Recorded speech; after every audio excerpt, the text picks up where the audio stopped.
Continuação, parte 2. Compreendendo o que significa permanecer em Cristo. Apesar de muitas sugestões práticas que apresentei em nossa jornada ao longo deste livro, se quisermos cultivar o fruto do Espírito em nossa vida, jamais devemos perder de vista aquilo que a Bíblia ensina claramente. Não há quem faça o bem, não há nenhum sequer. Romanos 3,12. O próprio Paulo lamentou, porque eu sei que em mim, isto é, na minha carne, não habita bem nenhum. Romanos 7,18. Somente quando andamos no Espírito é que evidenciamos a presença de Cristo em nossa vida. E Deus nos concede esta graça quando permanecemos em Cristo. Lembrando que Jesus disse, permaneceis em mim no meu amor, né? Ele falou. E permaneceram nele.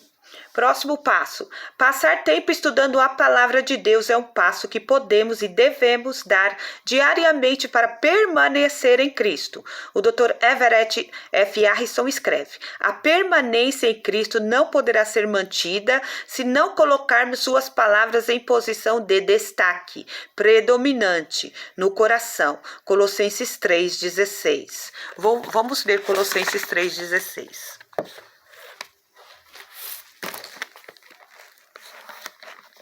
Eu vou abrir aqui especial, porque só falar o versículo e não ler, eu quero saber do que se refere, né? Então eu vou lá em Colossenses e vou saber, 3,16. 3,16. A palavra de Cristo habite em vós abundantemente em toda a sabedoria, ensinando-vos e admoestando-vos uns aos outros com salmos, hinos e cânticos espirituais, cantando ao Senhor com graça em vosso coração.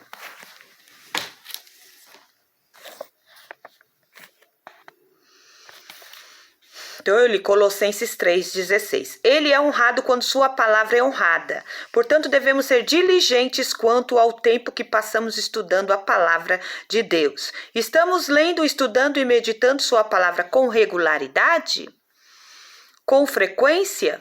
Diariamente? O tempo que passamos estudando a palavra de Deus é rico e significativo ou estamos simplesmente agindo mecanicamente? Uma pergunta. Ou estamos agindo mecanicamente? A palavra de Deus revela os desígnios do seu coração por todas as gerações. Salmo 33:11b. E é por isso que quando lemos as Sagradas Escrituras somos capazes de ter uma doce comunhão com Ele. Além do mais, não existe outro meio para conhecermos os pensamentos, os caminhos ou o coração de Deus. Ah, minha amiga, ore para que Deus lhe dê um apetite insaciável, para que você tenha uma rica comunhão com Ele por meio da palavra. Um apetite que nada mais poderá satisfazê-lo. Passar tempo em oração é outro ato de adoração que possibilita que você e eu tenhamos comunhão com Cristo e permaneçamos nele. O Dr. Harrison observa que Cristo honra sua palavra quando os santos suplicam o cumprimento de suas promessas em oração. E um santo da antiguidade disse: uma vida sem oração significa uma vida sem Cristo, sem fé, sem obras, sem consistência. Outro crente faz a seguinte observação: as bênçãos da vida cristã só se tornarão constantes se formos homens e mulheres que dedicam um tempo diário, longo, tranquilo e reservado para ficar em oração. Bem, querida amiga, será que uma pessoa observadora descreveria você e eu como mulheres que dedicam um tempo diário, longo, tranquilo e reservado para ficar em oração? Será que a oração é o elo vital entre nós e Deus, que é o nosso conforto, a nossa força? Será que estamos desejando conhecer mais a Deus, conhecer seu coração e seus propósitos por meio da santa comunhão da oração? Se você e eu desejamos permanecer em Cristo e ser mulheres que caminham com Deus, precisamos fazer o que for possível para aperfeiçoar a nossa vida de oração.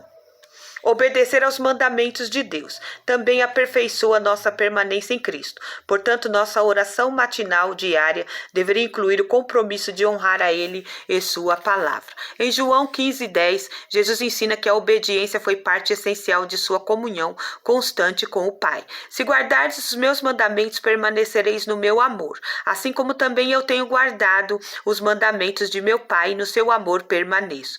Grifo da autora. Jesus permaneceu próximo ao Pai porque guardou seus mandamentos e exemplificou para nós a obediência ao nosso Pai celestial. Há aqui um paradoxo, minha querida. Apenas à medida que andamos no Espírito, permanecendo em Cristo e obedecendo aos mandamentos de Deus, é que o Espírito Santo produz seu fruto em nossa vida. O teólogo John MacArthur comenta esse paradoxo na vida cristã.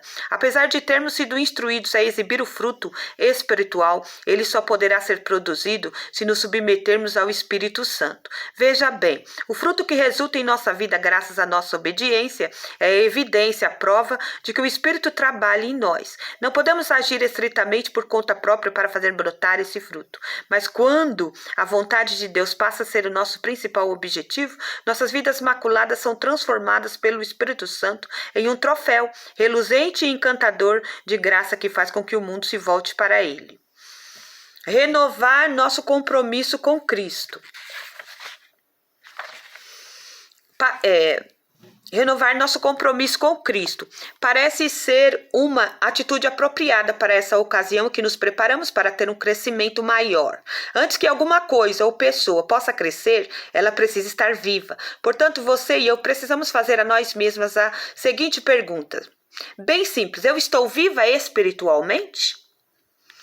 No livro de Romanos, lemos que todos pecaram, 3:23, que o salário do pecado é a morte, 6:23, e que Deus prova o seu próprio amor para conosco pelo fato de ter Cristo morrido por nós, 5:8. Jesus tomou sobre si o nosso pecado, minha cara, e morreu em nosso lugar. Você já entendeu essa maravilhosa verdade e aceitou Jesus como Salvador e Senhor de sua vida? A Bíblia nos instrui: se com a tua boca confessares a Jesus como Senhor e em teu coração creres que Deus o ressuscitou dentre os mortos, serás salvo. Romanos 10:9. Antes de você experimentar um crescimento espiritual, a semente da fé em Jesus deve criar raízes em seu coração e em sua vida.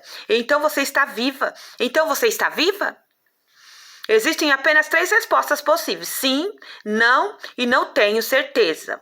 Se você respondeu não, se não aceitou Jesus como seu Salvador e Senhor, poderá dar o primeiro passo para andar com Deus e crescer por meio dele nesse instante, se fizer essa oração em sinceridade de coração. Se você quiser anotar, né, eu vou ler bem devagar. Vou até mostrar para você. Não dá pra... É que fica ao contrário, né? Mas tudo bem. Jesus, sei que eu sou pecadora, mas eu quero arrepender-me de meus pecados e seguir-te. Creio que morreste por meus pecados e ressuscitaste vitorioso sobre o poder do pecado e da morte, e desejo aceitar-te como meu Salvador pessoal. Entra em minha vida, Senhor Jesus, e ajude-me a obedecer-te de hoje em diante. Se você não tem certeza se a fé que criou raízes em seu coração, talvez queira proferir uma oração de reconsagração, né? No caso, a primeira oração que eu fiz é para você abrir a porta do seu coração para Jesus. Você pode anotar ela e orar, que Deus vai, tenho certeza que Ele vai te orientar, né? Aí no seu quarto de oração, no seu particular. Se você não tem certeza, né? No caso, se a semente da fé criou raízes em seu coração, agora você vai fazer essa oração. Sei que Jesus, sei que no passado eu pedi que entrasse em minha vida. Pensei naquela ocasião que fosse tua filha, mas a minha vida não tem demonstrado o fruto da minha fé. Nesse momento em que eu ouço novamente o teu chamado, quero consagrar-me de todo o coração a ti, como o Senhor e Mestre de minha vida. Essa oração. Uma coisa que eu vou lhe falar. Quando o Senhor chama uma pessoa, independente de como ela esteja no mundo de pecado, Ele vai nos liberando chances, né? Tem muitas pessoas que ela não dá ouvido quando ela... vou ouvir. Se você está ouvindo é porque Deus está lhe permitindo ouvir para que você tenha consciência sobre esse assunto. Se ele permitiu você me ouvir, se você me ouvir agora, então eu quero que você preste bem atenção nessas orações das quais você está me ouvindo, né? Porque a permissão de Deus é para você tomar uma atitude a respeito da oração na sua vida, sobre o assunto que eu estou te passando agora, né? Porque eu estive pensando sobre algumas pessoas às quais eu chamei quando eu, né, ia para a igreja, uns 20 anos atrás, e a pessoa não deu ouvidos, não quis saber, que ficar na religiosidade dela. E hoje ela morreu sem salvação.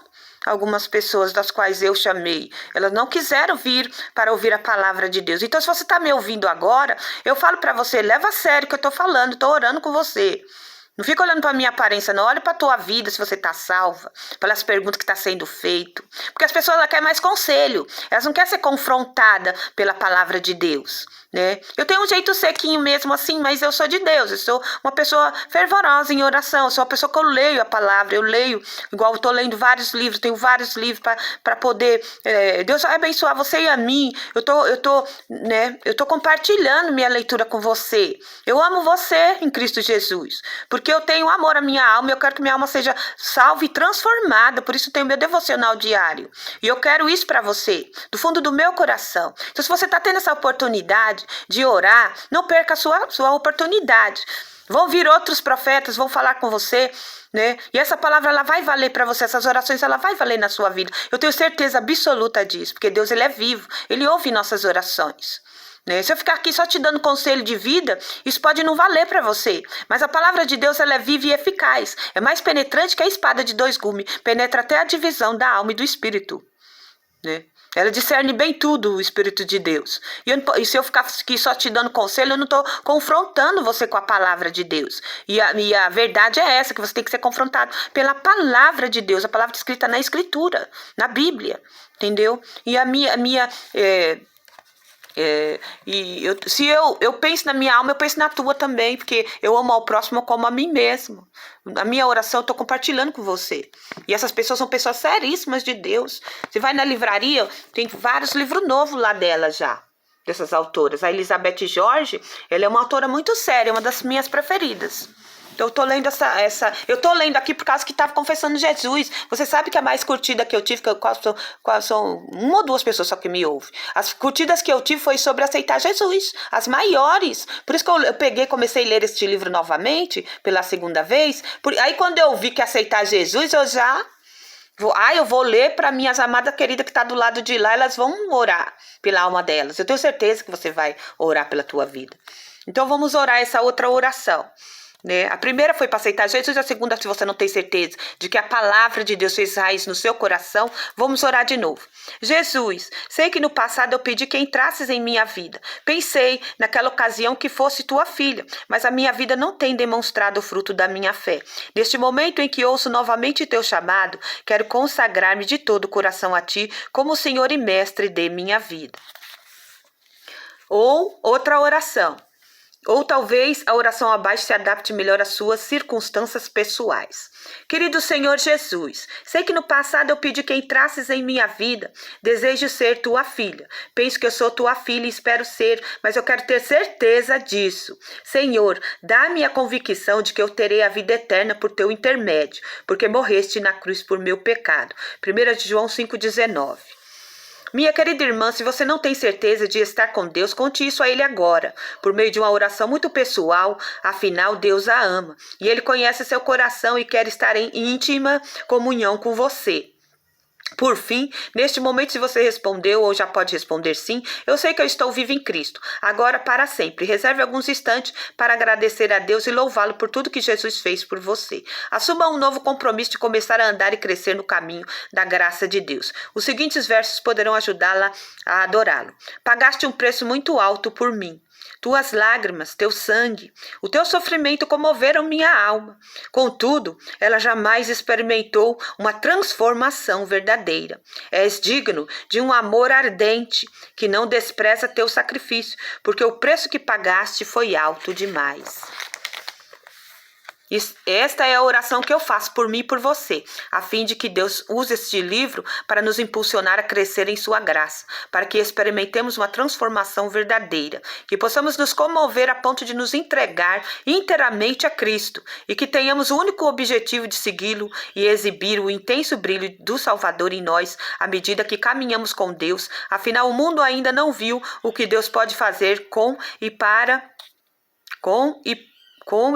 e em um homem e uma mulher, e por meio dele ou dela que seja inteira e totalmente consagrada a ele. Agora ela vai começar a dar instruções sobre os frutos, que nós já lemos, são 9, e ela vai falar de cada um. Ela vai começar pelo amor. Aí eu vou começar no outro vídeo, tá? Tudo bem? Então, a paz.